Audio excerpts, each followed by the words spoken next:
اکبر الہ آبادی ایک شعر کہا کرتے تھے، اپنے بیٹے کو لکھا، ان کا بیٹا انگریزوں سے بڑا متاثر تھا. اچھا، جب ہندوستان میں انگریز آیا نا تو انگریزی تہذیب بھی آئی، تو جب وہ سائنسی علوم پڑھنا شروع کیے نوجوانوں نے تو اباؤں سے باپ سے باغی ہونا شروع ہو گیا، ادب تمیز تہذیب آہستہ آہستہ ختم. تو اکبر الہ آبادی نے ایک شعر کہا، ہم ایسی سب کتابیں قابل ضبطی سمجھتے ہیں جسے پڑھ کر کے بچے باپ کو خبتی سمجھتے ہیں. ہم چاہتے ہیں ایسی تمام کتابیں ضبط کر لی جائیں جنہیں پڑھنے کے بعد بچے باپ کو بیوقوف سمجھنا شروع کر دیتے ہیں، باپ کا احترام دل سے نکل جائے. تو ایسے اسکالر جسے سننے کے بعد سارے علماء بیوقوف لگنے لگیں تو یہ اس کی علامت ہے، یہ امت تو پھر یتیم ہے بھائی. یہ امت کیا ہے؟ یتیم. بعض لوگوں نے تاریخ کا ایسا نقشہ کھینچا ہے، بنو امیہ کا، بنو عباس کا، خلافت عثمانیہ کا، کہ اسے پڑھنے کے بعد ایسا لگتا ہے مسلمانوں میں کوئی انسان کا بچہ آج تک پیدا ہوا ہی نہیں ہے. حالانکہ ہمارا ماضی ہمارے حال سے بہت شاندار تھا، بہت شاندار. ایک صحافی نے کہا کہ دیکھو مسلمانوں نے آپس میں اپنے آپ کو اتنا مارا ہے، اٹلی تک ہماری فوجیں پہنچ گئی تھیں، یورپ فتح ہونے والا تھا، لیکن ہم نے ہی آپس میں بغاوتیں کر کے بیڑا غرق کر دیا. ٹھیک ہے، یہ ایک نیگیٹو پہلو ہے کہ ہمارے کوئی کمانڈر جب بڑھتا علاقے فتح کرتا، بغاوت کر لیتا حکومت کے خلاف، ریاست دو ٹکڑے ہو جاتی. لیکن یہ بھی تو ایک شاندار پہلو ہے کہ کہاں تک پہنچ گئے تھے؟ یورپ تک. کیا یہ صفات کے بغیر، کوالٹیز کے بغیر ہو سکتا تھا؟ ایک مدینہ کی ایک چھوٹی سی ریاست تھی، وہ اٹھی ہے اور اس کی فوجیں، اس حجاج بن یوسف ادھر سندھ فتح کر رہا ہے، تابعین صحابہ سندھ میں داخل ہو رہے ہیں، ایک طرف افریقہ پورا فتح ہو گیا، دوسری طرف یورپ میں فوجیں داخل ہو رہی ہیں. تو کچھ کوالٹیز تھیں تو یہ ہو رہا ہے نا. سارے 2 نمبر ہوتے، اتنی یہ قربانیاں دیے بغیر ممکن تھا؟ 1920 میں جا کے ہماری خلافت کا خاتمہ ہوا ہے. اس وقت تک سب سے گریٹ ہم ہی تھے پاور، طاقت کے لحاظ سے. اس میں ہماری حماقتیں تھیں اس خاتمے میں، اس حماقتوں کا کون انکار کر رہا ہے؟ لیکن یہاں تک پہنچنے کے لیے کچھ صفات بھی تو ہونی چاہیے نا. تو کبھی کسی ایسے بندے کو مت سنو یا ایسے اسکالرز کو مت سنو جن کو سننے کے بعد آپ کو لگے ہم برے تھے، برے ہیں اور برے رہیں گے. ایسا نہیں ہے بھائی، ہم اچھے تھے، اچھے ہیں اور انشاءاللہ ہم ہی اچھے ہوں گے. اللہ نے کافروں سے تھوڑی کام لینا ہے. ہاں، ہمارے اندر کچھ خرابیاں تھیں جو ہمیں تنقیدی نظر سے دیکھنی چاہیے، ان خرابیوں کو دور کرنے کی کوشش کرنی چاہیے. سب سے بڑی خرابی پتہ ہے جس کی وجہ سے ہماری ریاستیں تباہ ہوئی ہیں، ہماری خلافتیں ختم ہوئی ہیں؟ وہ ٹیکنیکل فالٹ کیا تھا؟ ہم نے اپنی ریاستوں کی قدر نہیں کی. ہم نے انڈیویجولی بادشاہوں کو، خلیفاؤں کو دیکھنا شروع کر دیا. بنو امیہ جیسی تیسی تھی، اس کے دور میں اسلام بہت پھیلا ہے، جو ان کی خلافت جیسی بھی تھی بہت پھیلا اسلام. بنو عباس کھڑے ہو گئے اس خلافت کے خلاف کہ ان میں یہ ظلم، ان میں یہ ظلم. اسلام کیا کہتا ہے؟ ظلم کے خلاف آواز اٹھاؤ لیکن ریاست ختم کرنے کی کوشش بولو مت کرو، بچاؤ. سب سے پہلے کیا بچانا ہے؟ ریاست. بنو عباس نے بغاوت کر دی کہ ان میں یہ ظلم ہو رہا ہے. بھائی ظلم کے خلاف آواز ضرور اٹھاؤ، آپ خاموش مت رہو. حدیث میں آتا ہے سب سے بہترین جہاد ہے ظالم بادشاہ کے سامنے حق بات کہنا. وہ کہتے رہتے، آپ تلوار نہ اٹھاتے. تلوار اٹھانے کے نتیجہ کیا نکلا؟ خلافت 2 حصوں میں ڈیوائیڈ ہو گئی اور جو ترقیاں تھیں وہ رک گئیں. پھر کیا ہوا؟ بغداد کی خلافت کتنی زبردست، ہماری رصد گاہیں تھیں، خلاؤں میں اور سیاروں پہ پہنچنے کی باتیں کون کرتا تھا؟ آج ناسا کرتا ہے، کل کون کرتا تھا؟ ہم کرتے تھے. گورے آیا کرتے تھے ہمارے پاس پڑھنے کے لیے. وہی ہوا، فرقہ وارانہ لڑائی ہوئی ہے اور چنگیز خان کو راستہ دے دیا ایک مخصوص فرقے نے، کیونکہ 2 فرقوں کی ایسی خاندانی لڑائی ہوئی تھی بغداد میں. تو اس لڑائی کا فائدہ کس نے اٹھایا؟ چنگیز خان. جب یہ ایک فرقہ، میں نام نہیں لیتا تاکہ فرقہ واریت مزید نہ پھیلے، تو انہوں نے کیا کیا؟ انہوں نے پھر چنگیزیوں کو راستہ دے دیا دشمنی میں. جیسے لوگ اپنے بھائی کو ہی مروا دیتے ہیں نا دشمنی میں آ کے. یہ نہیں دیکھا کہ اس سے تو ہم بھی مریں گے، ہماری بھی ایسی کی تیسی ہوگی. بغداد پہ قبضہ کرنا آسان تھوڑی تھا. جب تک اپنے لوگ نہ ملے ہوں یہ ممکن ہی نہیں تھا. اپنے لوگوں نے کہا یہ حکومت ظالم ہے, یہ حکومت غلط ہے, یہ حکومت اس سے انتقام لینا ہے, تو راستہ دیا اس سے, نہ آپ رہے نہ ہم رہے, پروگرام ہی بڑھ گیا. پھر اللہ نے اس امت پہ رحم کیا, تیسری بڑی اسٹیٹ قائم ہوئی خلافت عثمانیہ, بہت جہاد کیا, بہت لڑائیاں لڑی, قسطنطینیہ فتح ہوا, اور کیا کچھ سلطان محمد فاتح کی قربانیاں تھیں. بالآخر اللہ نے ایک تیسری خلافت ہمیں دی جسے کیا کہا جاتا ہے, خلافت عثمانیہ. اس میں بھی سارے کام ٹھیک تھوڑی تھے, کچھ غلطیاں بھی تھیں. جب بڑے کوئی ایک گھر چھوٹا سا دکھا دو جو 100% صحیح چل رہا ہو. جو مسجدوں میں اعتراض کرتے ہیں نا, امام ایسا, مؤذن ایسا, کمیٹی ایسی, فلانا ایسے, میں کہتا ہوں تم اپنا گھر پورا سیدھا کر کے دکھاؤ پھر آ کے اعتراض کرنا. کوئی ایک گھر ایسا ہے جس میں آدمی کہے میری بیوی 100% صحیح چلتی ہے, بالکل ٹھیک, اور عورت کہے میرا شوہر 100% کیا ہے, صحیح ہے, انسان کا بچہ ہے بالکل. ایک بھی گھر, میرا گھر نہیں ہے. میری بیگم کہے گی میرے میاں بہت اچھے ہیں لیکن ایک فالٹ ہے, ایک فالٹ ہے ان کے اندر, تو وہ بھی کوئی نہ کوئی فالٹ نکال لے گی نا. وہ فالٹ کیا ہے بھائی, یہ شادیاں کرتے رہتے ہیں. میں جیسے ہی گھر میں کوئی شادی والا کلپ آتا ہے نا فوراً گزار دیتا ہوں اس کو, کیونکہ مجھے پتا ہے گھر میں کوہرام میں, جیسے میں اپنا کلپ, یعنی جیسے فیس بک پہ ٹک ٹاک پہ ہوتا ہے نا, آدمی دیکھ رہا ہوتا ہے کیا کوئی نئی چیز آئی ہے, تو جیسے ہی میں آتا ہوں نا سامنے اور شادی نکلے ٹڑک کر کے گھما دیتا ہوں. میں کوئی اور ٹاپک کو سن لیتا ہوں, مجھے پتا ہوتا ہے گھر میں برتن بجنا شروع ہو جائیں گے. تو کوئی ایک گھر ایسا نہیں ہے جہاں اسلامی حکومت قائم ہو. کوئی ایک گھر ہے, سارے بچے نمازی ہوں, ایک نہ ایک پوستی نکلے گا, وہ اٹھے گا نہیں ٹائم پہ, وہ سوتا پڑا رہے گا. سارے خدمت گزار نہیں ہوتے, کسی گھر میں سارے خدمت گزار ہوتے ہیں, بیوی بس زبان ہوتی ہے, کسی گھر میں بیوی نیک ہے, تو کوئی اور مسئلے. تو بھائی کیا اس گھر کے خلاف بغاوت کر دیں, اسے بم سے اڑا دیں؟ زندگی کی گاڑی ہے, چلانی پڑتی ہے بھائی. بڑے فائدے حاصل ہو رہے ہیں, چھوٹے نقصانات کو برداشت کرو.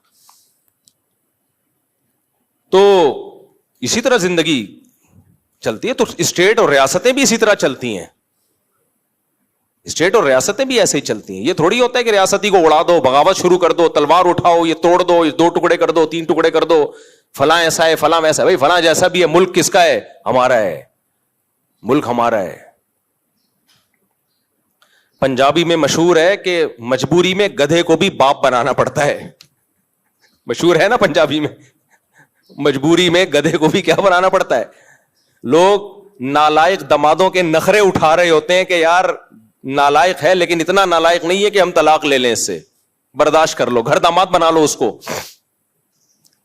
بیٹی کے مفاد کے لیے. تو پنجابی میں مشہور ہے کہ مجبوری میں گدھے کو بھی باپ بنانا پڑتا ہے. تو حدیث سے یہی بات ثابت ہے کہ ظالم حاکم ہو, ظالم ہو, مجبوری میں اس کو بھی باپ بنا لو ریاست کو بچانے کے لیے. باقی یہ نہیں کہ اس کی غلطیوں کو صحیح کہنا شروع کرو, آواز اٹھاؤ اس کے خلاف, حق بات کہو, اس کے سامنے جا کے بھی کہو, حق پر مجبور کرو اس کو, تلوار نہ اٹھاؤ. بغاوت ہوگی, خون خرابہ ہوگا. اور میں جب یہ بات کرتا ہوں لوگ سیدنا حسین کا حوالہ دیتے ہیں کہ انہوں نے بھی تو بغاوت کی تھی. نا نا نا نا, سیدنا حسین کی تلوار بغاوت کے جرم سے محفوظ. اگر وہ بغاوت کرنے کے لیے نکلے ہوتے مستورات کے ساتھ, باپردہ خواتین اور چھوٹے بچوں کے ساتھ نہ نکلتے, فوج لے کے نکلتے. وہ تو تفتیش احوال کے لیے گئے تھے. ان کا قتل مظلومانہ ہوا ہی اس لیے, بھائی خواتین اور بچوں کے ساتھ آ رہے ہیں, ایسے میں تو جانی دشمن کو بھی عزت دی جاتی ہے. جو آپ کی جان کا دشمن ہو نا, اگر عورت کے ساتھ آپ کے گھر پہ آ جائے, بچوں کے ساتھ آ جائے, تو پرلے درجے کا بغیرت بھی ہوگا, ایسے موقع پہ ہاتھ نہیں اٹھائے گا. سیدنا حسین رضی اللہ عنہ کا جو قتل ہوا وہ اعلیٰ درجے کا ظلم اس لیے کہ آپ خواتین اور بچوں کے ساتھ, اور وہ مستورات جن کا ناخن بھی کبھی کسی نے نہیں دیکھا, ایسی باپردہ باحیا, ان کو کربلا کے میدان میں قتل کیا کہ وہ دفاع میں لڑے ہیں. جب کوئی آپ کو قتل کر رہا ہو تو دفاع میں لڑنا تو سب کا حق ہے. فرض ہے بلکہ. تو اسٹیٹ کے خلاف بغاوت الگ چیز ہے. جب کوئی آپ کو قتل کرنے کے لیے آگے بڑھ رہا ہو, اپنے دفاع میں لڑنا الگ چیز ہے. جان بچانا سب سے پہلے فرض ہے. سور کھانے کی اجازت ہے جان بچانے کے لیے, تو سامنے والے سے لڑنے کی اجازت کیوں نہیں ہے؟ تو مسلمانی کی تاریخ آپ اٹھا کے دیکھو, جو جرم ہم نے ماضی میں کیے, خلافت عثمانیہ جب قائم ہوئی, کتنی بڑی اسٹیٹ تھی ہماری, یورپ لرزتا تھا ہم سے, بڑے بڑے بحری بیڑے تھے ہمارے پاس. لیکن ہوا کیا ہے, فرانس نے سازشیں کی, نوجوانوں کو اٹھایا, وہی کہ اس میں نے جیسے بتایا, نہ کوئی گھر 100% صحیح ہوتا ہے, نہ کوئی اسٹیٹ 100% صحیح ہوتی ہے. وہ 100% صرف خلفائے راشدین ہی تھے, اور اس کے بعد اب نہیں ہوگا. اب حضرت عیسیٰ علیہ السلام کے دور میں ہوگا, تو 100% کوئی بھی ٹھیک نہیں ہوتا. خلفائے راشدین کے دور تھا, اور حضرت عیسیٰ ابن مریم کے دور میں جو حضرت مہدی کے ذریعے خلافت قائم ہوگی وہ 100% درست ہوگی. باقی حدیثوں سے پتہ چلتا ہے کہ حاکم ظالم آتے رہیں گے, کبھی نیک آ جائے گا, کبھی برا آ جائے گا. تو صحابہ نے پوچھا ہم نے کیا کرنا ہے, بغاوت کرنی ہے؟ فرمایا نہ, صحیح احادیث ہیں اس بارے میں, نہ. سب سے پہلے کیا ہے بھائی, اسٹیٹ کو بچانا ہے, کیونکہ اسٹیٹ گئی تو آپ کی جو رہی صحیح طاقت ہے وہ بھی کیا ہو جائے گی, ختم. میں عدالتی خلا کے خلاف بولتا ہوں, اسٹیٹ میں جو غیر شرعی قوانین ہیں ان کے خلاف بولتا ہوں. لوگ کہتے ہیں اتنے سارے غیر شرعی قوانین ہیں تو اسٹیٹ کو ختم ہو جانا چاہیے. میں نے کہا ختم ہو جائے گی نا تو شرعی قوانین نہیں آئیں گے. جو آج ہمارے پاس بولنے کی پاور ہے, یہ پاور بھی ختم, یہ پاور بھی ختم ہو جائے گی. بولیں گے بول کے دکھا تو ایک لفظ بھی. لوگ کہتے ہیں پاکستان میں کیا اسلامی حکومت ہے, وزیر داخلہ قل ہو اللہ غلط پڑھ رہا ہے, لہذا اس کے خلاف ہمیں کھڑے ہو جانا چاہیے. اسٹیٹ کے خلاف کھڑے ہو جاؤ گے اسٹیٹ ٹوٹے گی, تو غلط قل ہو اللہ پڑھنے والا بھی کوئی نہیں ہوگا. سمجھ رہے ہو, سیکولر اسٹیٹ بنے گی. یہ بھی نہیں ہوگا کہ قل ہو اللہ پڑھنے کی کوئی کوشش بھی کرے, کہیں گے ہم کیوں قل ہو اللہ پڑھیں, یہ اسلام جائے گا بالکل. ابھی تو نام کا اسلام ہے نا, یہ بھی ختم ہو جائے گا. ابھی نام کا تو ہے, آئین میں تو لکھا ہوا ہے, کچھ اس کو لیگل وے میں کچھ کام کرنے کا آپ کے پاس راستہ تو ہے. بات یہ ہے کہ ہم لیگل وے میں کام کرنا چاہتے ہی نہیں ہیں, کیونکہ اس کے لیے کام کرنا پڑتا ہے. باتیں کرنے آسان ہے, کام کرنا مشکل. کام کرنے کے لیے اسکول بنانے پڑیں گے, کالج بنانے پڑیں گے, یونیورسٹیاں بنانی پڑیں گی. آپ کو تعلیمی اداروں کو فوکس کرنا پڑے گا تاکہ اچھے لوگ فوج میں جائیں, بیوروکریسی میں جائیں, عدلیہ میں جائیں. اس کے لیے لانگ ٹرم پالیسیاں بنانی پڑیں گی. 20-30 سال کے بعد اس کا رزلٹ آئے گا. اس میں لگتا ہے ٹائم, اس میں لگتی ہے کھوپڑی. یہ کام ہم اس لیے نہیں کرتے. اور بغاوت کی باتیں اڑا دو, پھوڑ دو, یہ مولوی کچھ نہیں کر رہے, یہ مولوی صرف اصلاح کی باتیں کرتے ہیں, تبلیغ والے صرف چلے 4 مہینے لگاتے ہیں. یہ باتیں کرنا کیا ہے, آسان.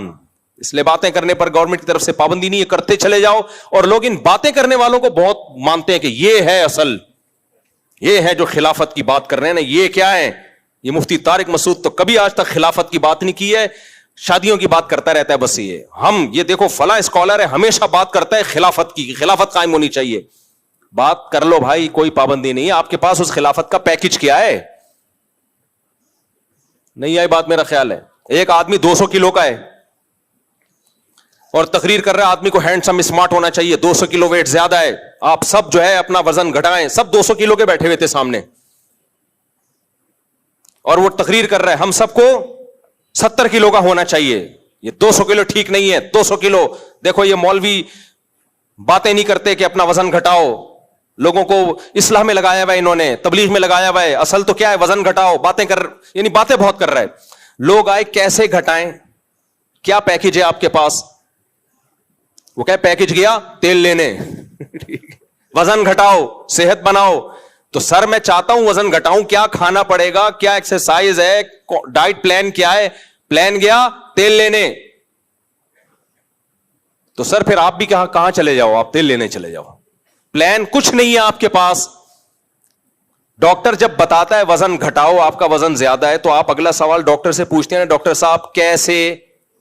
ڈاکٹر کہ پتہ نہیں کیسے. تو آپ رکھ کے ایک تھپڑ لگاؤ گے نا ڈاکٹر کو, میں 200 کا ہوں, میں 400 کا ہوں, آپ کو اس سے کیا لینا دینا؟ ڈاکٹر فوراً پلان بتاتا ہے کہ دیکھو روٹی چاول کم کر دو, واکنگ کیا کرو, یہی بتائے گا نا. اس کا مطلب بھائی یہ اس کے پاس پیکج ہے. تو آج کل بہت سارے اسکالر یونیورسٹیوں میں آ رہے ہیں, خلافت ہونی چاہیے, ملک میں یہ ہونا چاہیے, ملک میں بغاوت ہونی چاہیے, ملک میں فلانا ہونا چاہیے, اسلامی نظام کی کوشش ہونی چاہیے. کیا اس کا سوٹیبل پیکج کیا ہے؟ سوٹیبل ہو جو گراؤنڈ ریئلٹی سے میچ کرتا ہو. تو کہہ رہے ہیں بس اٹھ جاؤ. اٹھ کے کہاں جائیں؟ کدھر بٹھاؤ گے ہمیں؟ کیا پیکج ہے آپ کے پاس؟ خلیفہ کون ہوگا؟ غفار بھائی ہیں, ستار بھائی ہیں, اور اگر غفار بھائی کو خلیفہ مان لیں ہم, تو غفار بھائی کی کیا قابلیت ہے؟ ایسا ہی تو نہیں کہ یہ خود ایجنسی کا آدمی ہو جو لوگوں کو ورغلانے کے لیے آ رہا ہو, یا را کا ایجنٹ ہو جو خلافت کے نام پہ ملک کو توڑ کر کس کی گود میں ڈال دے. انڈیا کوئی داڑھی پکڑی والا نہیں بھیج سکتا یہاں پہ خلافت کے نام پہ. جاؤ یار, یہ مولوی لوگ بڑے چہرے کے رونق سے اور داڑھی واڑی سے بڑے متاثر ہوتے ہیں, اور جو خلافت کی بات کرے تو یہیں کا کوئی بندہ خرید کے اسرائیل نے پتا چلا یہاں اٹھا دیا آپ کو. جب انقلاب آیا تو پتا چلا کہ یہ ملک کس کی گود میں چلا گیا؟ اسرائیل کی گود میں چلا گیا. ان سب باتوں کا جواب دو بھائی. اور پہلی بات جو شریعت نے کہا ہے کہ جب جس کام کی طاقت نہ ہو, یا تو اس کی پہلے طاقت جمع کرو. طاقت جمع کرنے کی بھی طاقت نہیں ہے تو وہ بات مت کرو. پھر نوح علیہ السلام 950 سال قوم کو دعوت دی ہے, لڑنے کی طاقت بولو نہیں تھی. اور نہ صرف یہ کہ لڑنے کی طاقت نہیں تھی, لڑنے کے لیے طاقت جمع کرنے کی طاقت بھی نہیں تھی. اس لیے اللہ نے آپ کو جہاد کا حکم نہیں دیا, خود پوری قوم کو تباہ کر دیا. موسیٰ علیہ السلام فرعون کے خلاف لڑائی کا حکم نہیں دیا, کیونکہ ظلم اتنا ہو رہا ہے کہ اپنے بچوں کو قتل ہونے سے نہیں بچا سکتے, تو بغاوت کیسے کرتے؟ نہ بغاوت کی طاقت تھی, نہ بغاوت کے خلاف طاقت جمع کرنے کی طاقت تھی. زبانی تبلیغ پہ گزارا کیا ہے. اللہ نے اپنی طاقت سے فرعون کو غرق کیا. اب جب بنی اسرائیل کے پاس کچھ طاقت آئی ہے, پھر اللہ نے کہا اب ساری زندگی بیٹھے نہیں رہنا, اب کچھ کام تم نے بھی کرنے ہیں. ادخلوا الارض المقدسۃ التي كتب اللہ لكم. اب جہاد کرو اس قوم کے خلاف. نہ ہم جہاد کے منکر ہیں, نہ ہم بے موقع جہاد کے قائل ہیں. یہی اعتدال ہے جو اس امت میں ہمیں اللہ نے سکھایا ہے. لوگ آج غزہ کی بات کرتے ہیں, جہاد. بھائی راستہ کھلے, ذرا سا بھی کہیں نظر آئے, پیدل فتح کریں گے مسلمان غزہ انشاءاللہ, پیدل اسرائیل کو. بات یہ کہ اتنا سخت باؤنڈ کیا ہوا ہے راستوں کو کہ خوراک جانا تقریباً ناممکن ہے. اسی وجہ سے حضرت مفتی تقی عثمانی صاحب نے فتویٰ دیا کہ جہاد فرض عین ہے اپنی استطاعت کے بقدر. اب کس میں کتنی استطاعت ہے یہ وہ خود فیصلہ کرے. وہ حضرت مفتی تقی صاحب تھوڑی بتائیں گے غفار بھائی میں اتنی استطاعت ہے, سلیم میں اتنی استطاعت ہے, یہ وہ تھوڑی بتائیں گے. اور یہ کام سب سے پہلے فوج کا ہوتا ہے. فوج بنائی جاتی ہے لڑائی کے لیے. فوج میں کتنی طاقت ہے یا نہیں ہے یہ میں یا مفتی تقی صاحب نہیں بتائیں گے, یہ فوج بتائے گی کہ ہمارے بس میں ہے بھی کہ نہیں ہے. بعض دفعہ یہ ہوتا ہے کہ آپ نے وہ کام کیا کہ لینے کے دینے پڑ گئے, جو آپ کا اپنا کنٹری ہے اس سے بھی گئے ہم, تو آپ میں کتنی طاقت ہے یا نہیں ہے یہ کون بتائے گا؟ فوج بتائے گی. اس لیے ہم کہتے ہیں حکومت پہ دباؤ ضرور ڈالو, دباؤ ڈالو ضرور حکومت پہ, احتجاج کرو, مظاہرے کرو, کیونکہ بعض دفعہ طاقت ہوتی ہے مگر کام کر نہیں رہے ہوتے. بعض دفعہ پاور ہوتی ہے, سستی میں نہیں کر رہے ہوتے, موت کے ڈر سے نہیں کر رہے ہوتے, لالچ میں نہیں کر رہے ہوتے, اور بعض دفعہ پاور ہوتی نہیں ہے. نبی صلی اللہ علیہ وسلم نے 13 سال مکہ میں بیت اللہ کے اندر 360 بت برداشت کیے ہیں, کیونکہ ان بتوں کو نکالنے کی طاقت نہیں تھی. پھر مدینہ میں جانے کے بعد بھی برداشت کیا آپ نے کئی سال, کیونکہ اٹیک کرنے کی طاقت نہیں ہے, دفاع میں لگے رہے. جب 10,000 کا لشکر تیار ہوا ہے پھر مکہ پہ اٹیک کیا ہے آپ نے, پھر آپ نے وہ 360 بت گرائے ہیں. جاء الحق وزهق الباطل, حق آ گیا اور باطل چلا گیا. تو بھائی گراؤنڈ ریئلٹی کو دیکھ کر سارے فیصلے ہو کیے ہیں نبی صلی اللہ علیہ وسلم نے. ایسا نہیں یوں ڈھجن ڈھجن ماضی میں کیا ہوتا رہا, ایجنسیاں والے اٹھاتے ہیں, پھر ایسے لوگوں کو چمڑیاں ادھیڑتے ہیں, اور یہ جو لیڈر ہیں یہ چائے پی رہے ہوتے ہیں, اور یہ پیچھے جیل میں پوچھنے کے لیے بھی نہیں آتے, یہ ایک نئی تنظیم بنا رہے ہوتے ہیں نئے جہاد کے لیے. تو یونیورسٹی کے طلبہ جو اسٹیٹ اینٹی اسٹیٹ ایلیمنٹس جو قوتیں ہیں ان کو جوائن کر رہے ہیں, ان کی باتیں سن رہے ہیں, تو میں ان سے کہوں گا کہ یہ کام مت کرو, اس سے کوئی دین کی خدمت نہیں ہوگی. پھر ایجنسیاں کھیلتی ہیں ایسے لوگوں کے ساتھ, غائب کر دیتی ہیں, پھر مسنگ پرسن بن جاؤ گے. اور تمہارے جو لیڈر ہیں جو تمہیں اسٹیٹ کے خلاف بغاوتوں پہ اکسا رہے ہیں، ان کو کچھ نہیں ہوتا. وہ کام کرو جو کر سکتے ہو. جس کے سائیڈ افیکٹ زیادہ ہیں کبھی بھی وہ کام نہیں کیا جاتا. تو سب سے پہلے بچانا کس کو ہے؟ اسٹیٹ کو بچانا ہے ہر قیمت پہ، اس پہ سمجھوتا نہیں ہوگا. تو کیا ہے، میں مثال دے رہا تھا خلافت عثمانیہ کی، اس میں بھی کچھ فالٹ تھے. تو فرانس نے نوجوانوں کو، اس خلیفہ کہتا تھا نوجوانوں کو، بھائی یہ کوئی اور ہے جو تمہیں یہ منجن بیچ رہا ہے، یہ گنتیاں کوئی اور سکھا رہا ہے تمہیں، یہ خلافت ٹوٹے گی، دوبارہ نہیں آئے گی. لیکن نہیں آئی سمجھ میں بات. عربوں کو اکسایا کہ یہ اجمی ہیں، یہ تم پہ حکومت کر رہے ہیں. اصل تو اسلام عرب میں آیا ہے، حکومت کرنا کس کا حق ہے؟ عربوں کا. یہ ترک اجمی ہیں. ارے بھائی اجمی ہیں لیکن پوری حرمین کی بھی انہوں نے حفاظت کی ہے. اس سے کیا ہوتا ہے عربی ہیں یا اجمی ہیں؟ کچھ عرب متاثر ہوئے، سب نہیں ہوئے متاثر. تو شریف مکہ نے وہاں بغاوت کر لی، اور آج اس کا رزلٹ دیکھو. خلافت جو ٹوٹی ہے، ترکی اتنا سا سمٹ کے رہ گیا. اب جب ترکی ساری دنیا سے کٹ گیا تو پھر اس کو یورپی یونین کا حصہ بننا تھا، اور یورپی یونین کا حصہ بننے کے لیے پرلے درجے کا بغیرت بننا تھا. کیونکہ یورپ کہتے ہیں میری یونین میں جب آؤ گے، جب عورتیں چڑیاں پہنیں گی، فیملی سسٹم کو کیا کرو گے؟ بولو، تباہ و برباد. نماز روزے کی حد تک دین پہ چلو، ہمیں کوئی پرابلم نہیں ہے. یورپ میں بھی بہت ساری مسجدیں ہیں. خاندانی نظام تباہ و برباد کرنا ہے. ڈیورس کا رائٹ عورت کے پاس بھی آنا چاہیے جیسے مرد کے پاس ہے. ترکی نے وہ عورت کو بھی دے دیا. چڑیاں پہناؤ، ترکی نے پہنا دی. کھلے عام بے حیائی ہونی چاہیے، ترکی نے کر لی. 50 سال لگا دیے ترکی نے، یورپ نے پھر بھی گھاس نہیں ڈالی. ٹھیک ہے نا. اس نے کہا ہو تو تم مسلمان ہی نا. سب کچھ کروا کے، جیسے غریب آدمی نے کہا کہ بھئی مجھے قرضہ چاہیے، مالدار نے کہا یہ بھی کر لے، یہ بھی کر لے، یہ بھی کر لے، سب کچھ کروا کے بغیرت بنا دیا، پیسے پھر بھی نہیں دیے.